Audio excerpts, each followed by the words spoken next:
장 14절부터 16절까지 말씀으로 주님은 우리 구원이시다, 주님은 우리 구원이시다, 이런 제목으로 말씀의 은혜를 나누고자 합니다. 사랑하는 사람이 사고나 병이나 노안으로 우리의 곁을 떠났을 때 우리는 인생의 허무함을 느끼게 됩니다. 어제까지 분명히 내 곁에 있었고 내가 전화하면 언제든지 반갑게 맞아주던 그 사람이 나에게서 떠난다는 것이 우리는 익숙하지 않습니다. 이 세상에서 헤어짐이 익숙한 사람은 없습니다. 처음 세상에 태어났을 때 우리는 대부분 가족으로부터 환영을 받았습니다. 저희 어머니 말씀에 의하면 제가 태어날 때 외할아버지가 강구라는 지역에서 빌밑제라는 높은 산을 몇 번이나 넘어서 찾아오셨다고 합니다. 딸이 이제 둘째 아들을 낳는다는 그 기쁜 마음에 저희 어머니도요, 결혼하셔가지고 큰 누나를 낳고 3년 만에 작은 누나를 낳고, 그리고 아들 못 낳는다고 시어머니한테 얼마나 구박을 받았는지, 삼신 할아버지 할아버지가 눈이 삐었나, 왜 달릴 게 언 달렸냐고, 그냥 그 3년 만에 떡두꺼비 같은 저희 형이 응애 하고 태어난 거예요. 그리고 또 2년 후에 이 잘생긴 제가 또 태어난 거예요. 그러니까 외할아버지가 그 딸의 그 어떤 한 맺힌 그 마음을 아니까, 둘째 아들 또 난다고 하니까, 그 여러분 마차 아시죠? 영월 마차, 그 강구가 거기거든요. 거기서부터 그 산을 넘어가지고 말이죠, 누나 엄마가 빨리 애를 낳아야 되는데, 저를 빨리 낳아야 되는데 안 나니까 또 건너갔다가 다시 왔다가, 그러다가 결국은 이제 제가 태어난 걸 본 거예요. 그래서 저희 외할아버지가 그랬다 그래요. 제가 이마가 훤 이렇게 벗겨져 있으니까, 아유 그놈 참 잘생겼네, 어째 아멘이 없어 세상에, 그랬다고요 외할아버지가. 그랬다고 저희 어머니가 저에게 이야기를 해 주셨습니다. 올 한 해 동안 저는 두 분의 어머니를 여의게 되었습니다. 어머니의 경우 전혀 예상하지 못한 부르심이었고요, 장모님도 100세는 사시겠다고 생각하고 있었는데 어머니는 87세에 천국 가셨고 장모님은 99세 천국으로 가셨습니다. 아직도 제 마음에는요, 여전히 두 어머니가 제 곁에서 떠나셨다는 사실이 잘 믿겨지지 않습니다. 아직도 고향에 전화하면 어머니가 반갑게 전화를 받으실 것 같은 생각이 듭니다. 제가 전화를 할 때마다 저희 어머니 이렇게 말씀하셨습니다. 우리 아들 목사님 전화하셨네. 그러지 않아도 내가 방금 전화하려고 했는데 제가 전화를 했다는 거예요. 늘 제가 전화를 하면 어머니가 저에게 늘 하시곤 했던 말씀입니다. 누가 먼저 전화하면 어떻습니까?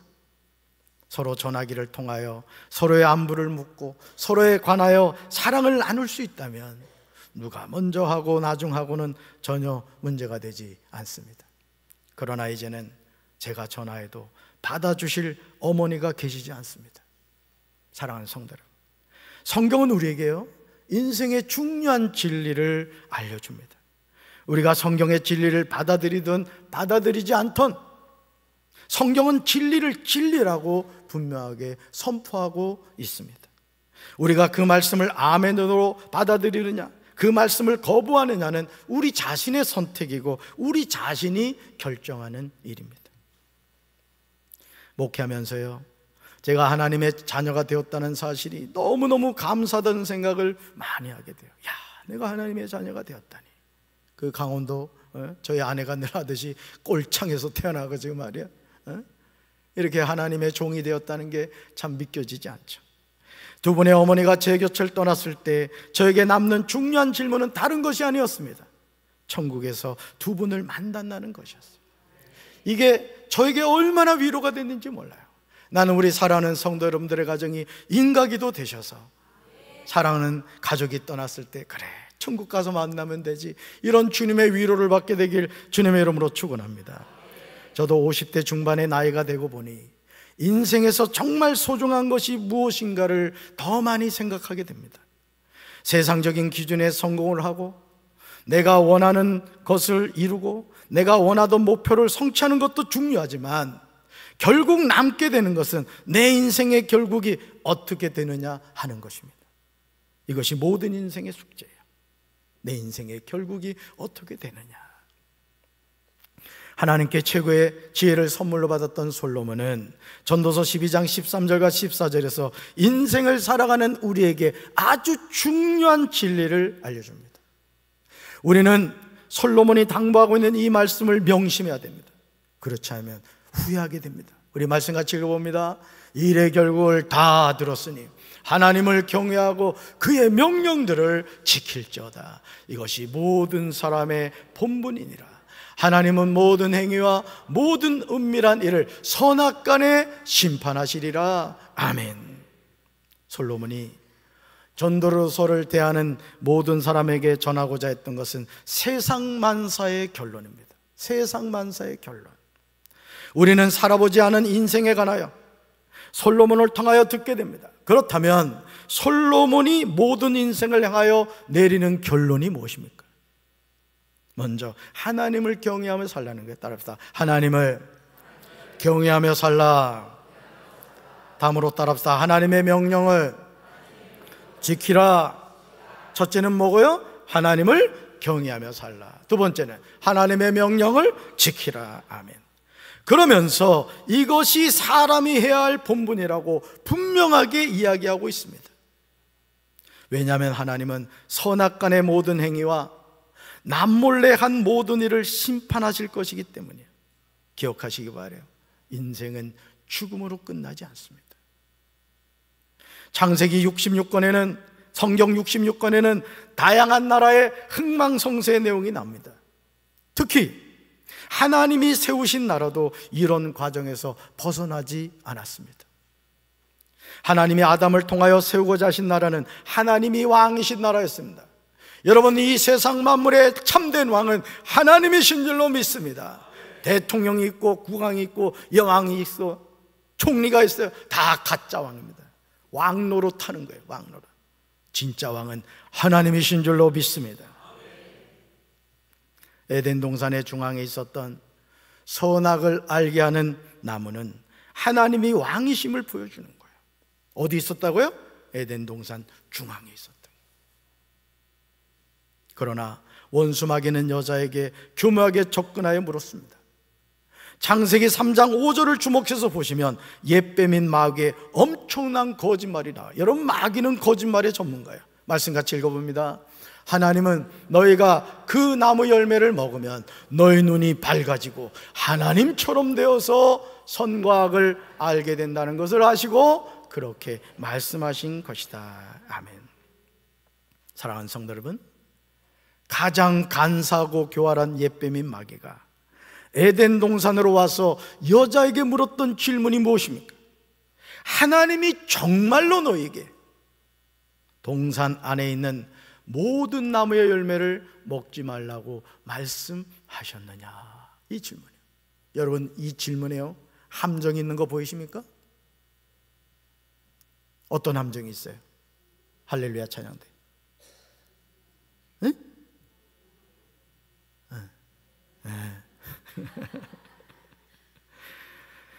여러분, 마귀의 질문에는요 함정이 있음을 볼 수 있어야 돼요.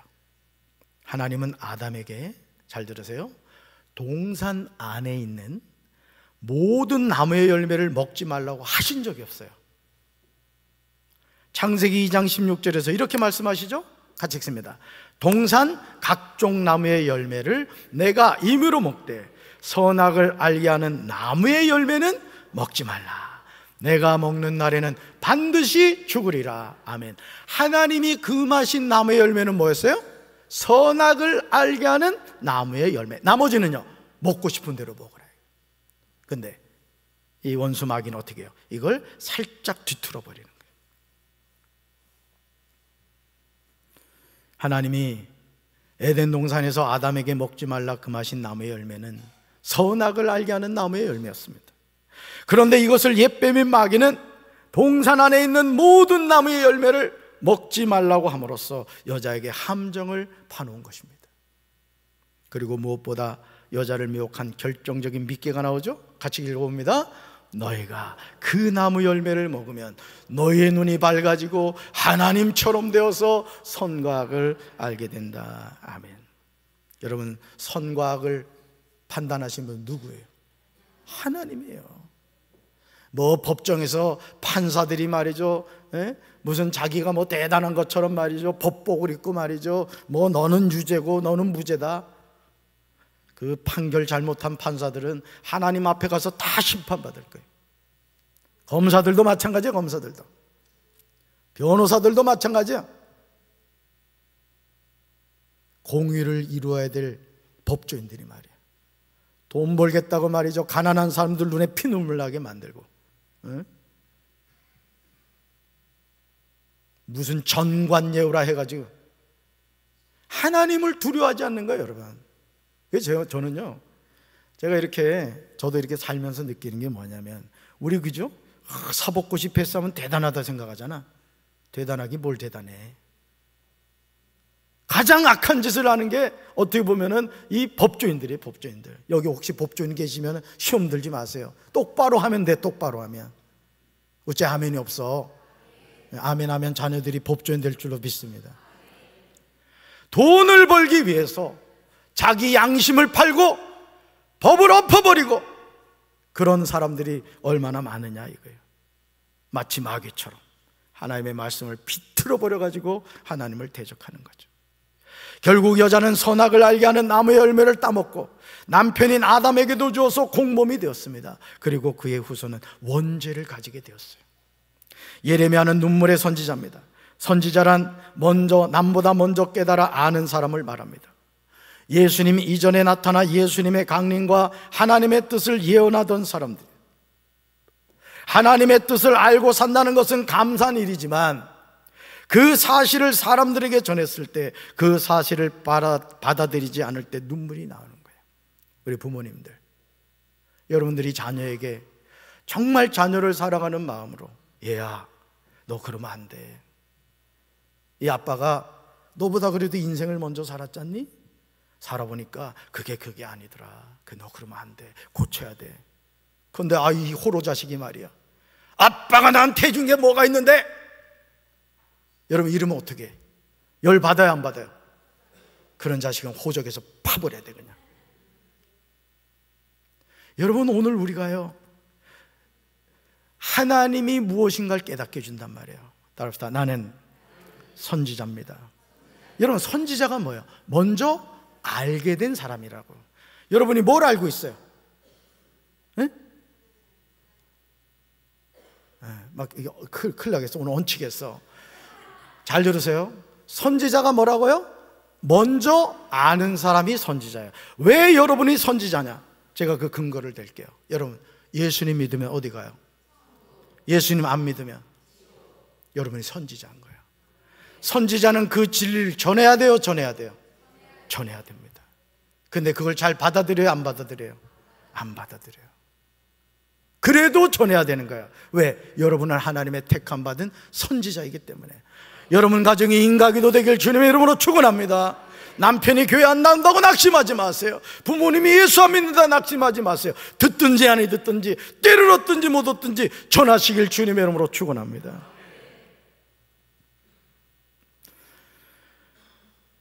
눈물의 선지자 예레미야가요, 예레미야에가에서 계속해서 고백한 내용들이 나와요. 우리가 몇 구절 말씀 같이 읽습니다.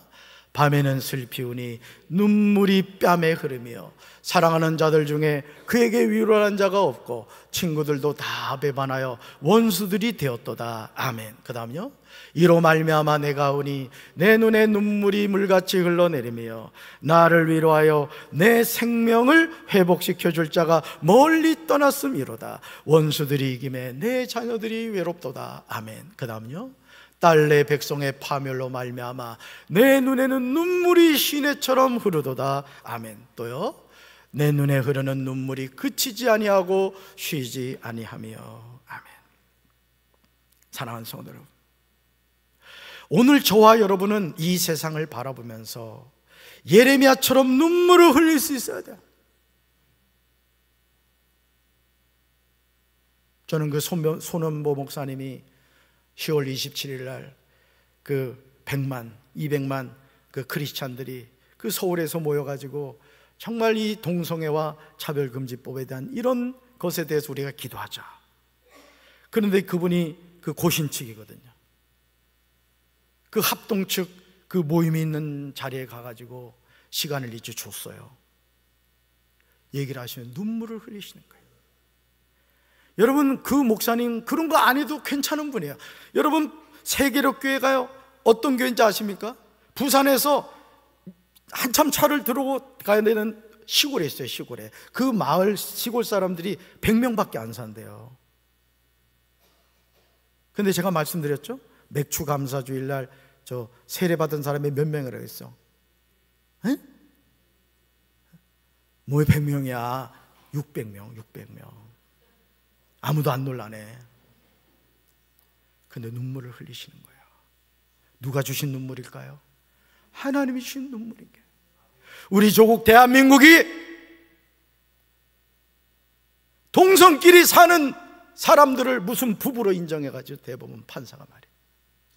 의료보험을 해줘야 된다고요. 그 뭘 의미하죠? 동성애를 인정했다는 얘기예요. 아니, 대법원 판사가 지가 뭐라고?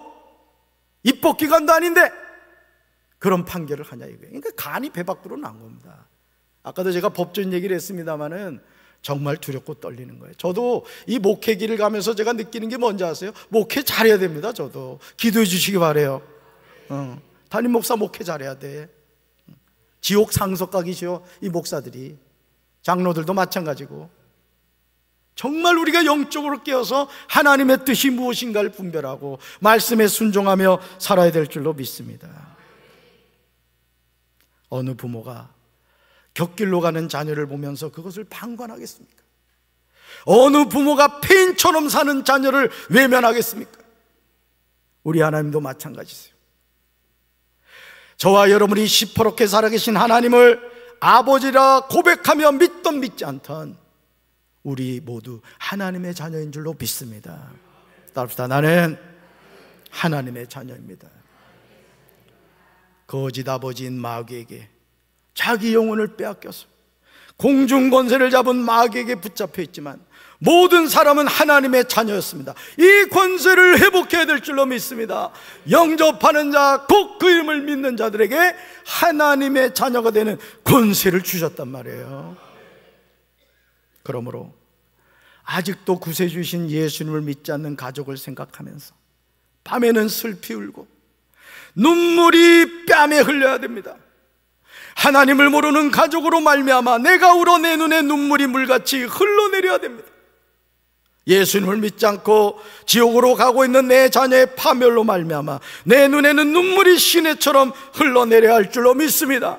같이 읽어볼까요? 내 눈에 흐르는 눈물이 그치지 아니하고 쉬지 아니해야 합니다. 아멘. 여러분이요, 잘 들으세요. 여러분이 성경 좀 안다고 자녀들이 돌아오는 게 아니에요. 하나님이 돌아오게 해주셔야 돼요.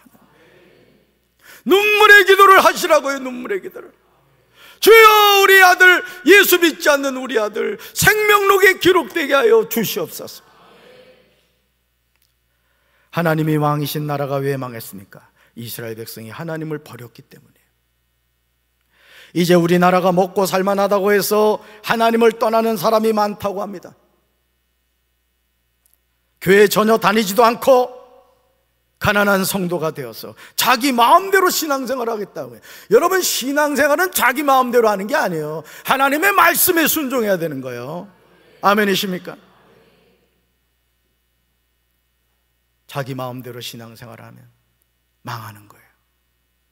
북이스라엘이 아수르에 멸망하고 남유다가 바벨론에 망한 이유는 국력이 약해서가 아닙니다. 전쟁에 사용할 무기가 부족해서도 아니에요. 여러분, 다윗이 골리앗과 싸움에서 왜 이길 수 있었어요? 다윗이 누굴 의지했어요? 만군의 하나님 여호와를 의지했다고요. 오늘도 나는 부족하고 나는 연약하다 할지라도 살아계신 하나님을 의지하면 하나님이 승리하게 해주실 줄로 믿습니다. 북이스라엘과 남유다가 하나님을 버렸기 때문에 그들은 원수들의 공격에 망하고 말았던 거예요. 역대하 12장 5절에서 선지자 스마야가 유다왕 르호보암을 찾아와서 시삭을 피하여 예루살렘에 모여와 있던 유다 지휘관들에게 여호와께서 이렇게 말씀하신다고 하면서 그들에게 하나님의 말씀을 분명하게 전했어요. 여러분, 잘 깨달아야 될 말씀이에요. 같이 읽습니다. 너희가 나를 버렸으니 나도 너희를 버려 시삭의 손에 내주겠다. 아멘. 너희가 누굴 버렸다는 거예요? 하나님을 버렸다는 거예요. 그러니까 하나님이 누굴 버린다고요? 나도 버린다는 거예요. 하나님 버리지 마시기 바라요. 하나님 꼭 붙잡으시기 바라요. 언제까지? 천국 들어갈 때까지. 사랑하는 성도 여러분, 간사한 옛뱀인 마귀가 여자에게 접근하여 선악을 알게 하는 나무의 열매를 따먹게 한 이유는 아담과 여자가 하나님처럼 될 수 있다고 했지만 근본적으로는 아담과 여자가 하나님을 버리도록 종용한 거예요. 여러분, 오늘도 원수 마귀는 우리에게 돈을 주면서 너 하나님 버려, 세상 쾌락을 주면서 너 하나님 버려, 세상 성공을 주면서 하나님 없어, 이렇게 얘기합니다. 그 미혹에 넘어가서 수많은 사람들이 어린 시절 교회를 다녔고 교회에서 권사 집사라는 직분까지 받았음에도 불구하고 세상을 향해서 대마처럼 나가는 사람이 얼마나 많아요. 우리 교회 다니다가도 지금 교회 안 나오는 분들 많습니다. 여러분, 우리 장로님들, 권사님들 찾아가셔야 돼요. 그들을 찾아가서 얘기하셔야 됩니다. 회복해야 된다고, 하나님이 당신을 사랑한다고 얘기하셔야 돼요. 그런데 이런 소망이 사라진 이스라엘 집과 유다 집에 하나님이 말씀하세요. 바로 이 말씀이에요. 같이 읽습니다. 여호와의 말씀이니라. 보라, 내가 이스라엘 집과 유다 집에 대하여 일러준 선한 말을 성취할 날이 이르리라. 아멘. 여러분, 이 말을 누굴 통해 했다는 얘기예요? 선지자들을 통해서 했다는 얘기예요. 창세기 3장 21절에서 하나님의 말씀에 순종하여 에덴 동산에서 쫓겨나는 아담과 그의 아내를 위하여 가죽옷을 지어 입히셨듯이 하나님은 패망한 이스라엘과 유다를 회복시키겠다고 약속하셨어요. 여러분, 힘든 가운데 있어요? 넘어지셨습니까? 가정이 풍비박산이 됐어요? 건강이 망가졌습니까? 주님이 회복시키십니다. 왠지 아세요? 하나님이 살아계시기 때문에. 그 하나님은 지금도 역사하시기 때문에. 보라, 내가 이스라엘 집과 유다 집에 대하여 일러준 선한 말을 성취할 날이 이르리라고 말씀하십니다. 사실 예레미야 33장 14절부터 26절 말씀은 예레미야 23장과 예레미야 30장 1절부터 33장 13절에 수록된 내용과 자연스러운 조화를 이루고 있습니다. 그러므로 여기에 수록된 다윗 왕조와 레위 계통의 제사장직의 영원한 존속에 대한 약속은 바벨론에서 포로 생활 70년 후에 포로 귀환으로 말미암아 부분적으로 성취되었고 궁극적으로는 메시아의 사역을 통해 온전히 성취되었습니다. 지금도 시퍼렇게 살아계신 하나님은요, 거짓말하지 않으세요. 아멘이십니까?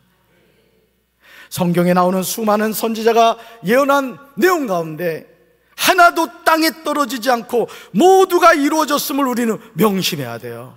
한 가지 약속이 아직 이루어지지 않았어요. 뭐예요? 예수님의 재림이에요. 예수님의 재림을 제외하고 모든 하나님의 약속, 선지자를 통하여 예언된 말씀들이 다 이루어졌어요. 왜? 하나님은 거짓말하지 않으시기 때문에.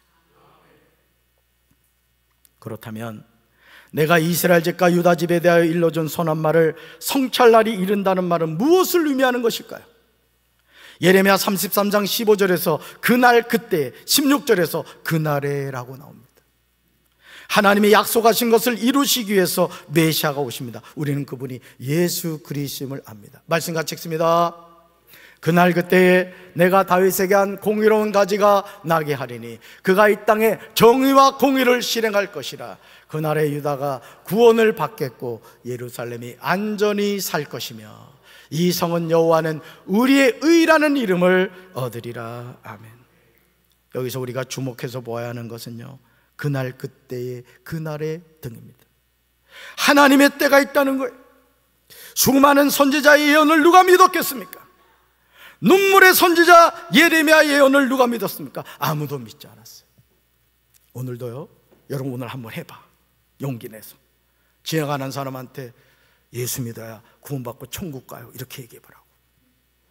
그러면 여러분의 얘기를 듣고 아멘 할렐루야, 어우 천사가 오셨네요, 이런 사람 하나도 없다? 욕 안 먹으면 다행이야.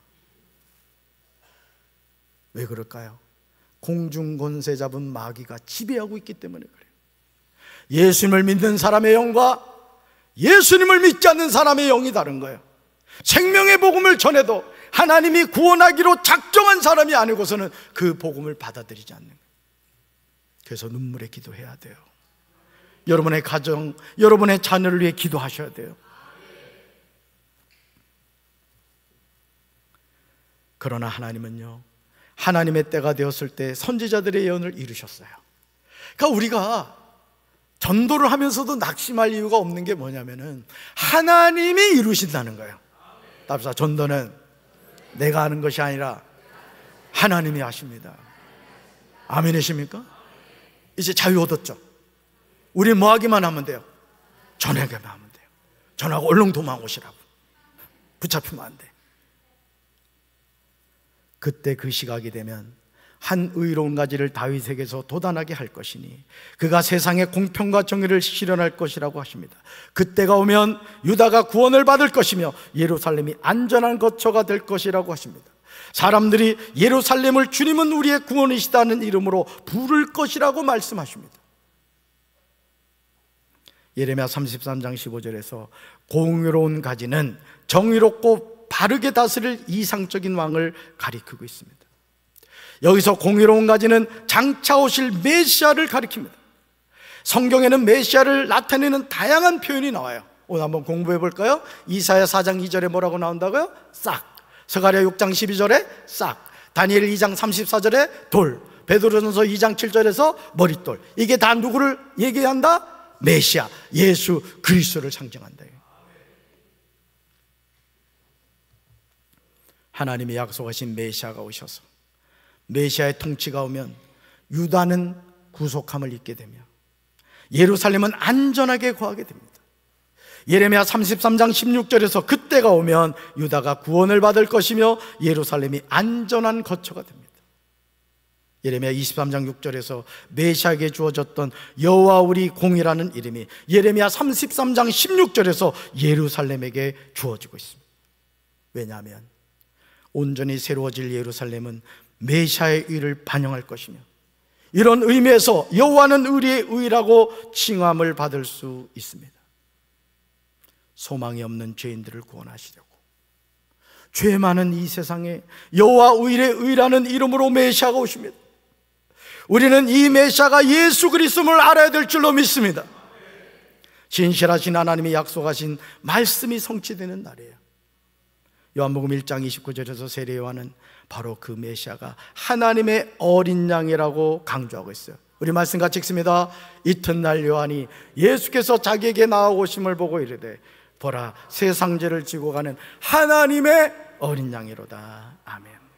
그러면 이제 우리는 바벨론 포로 생활에서 70년 만에 귀환하게 하시고 유다가 구원받게 하시며 예루살렘이 안전한 거처가 되게 하시는 메시아를 노래해야 될 줄로 믿습니다.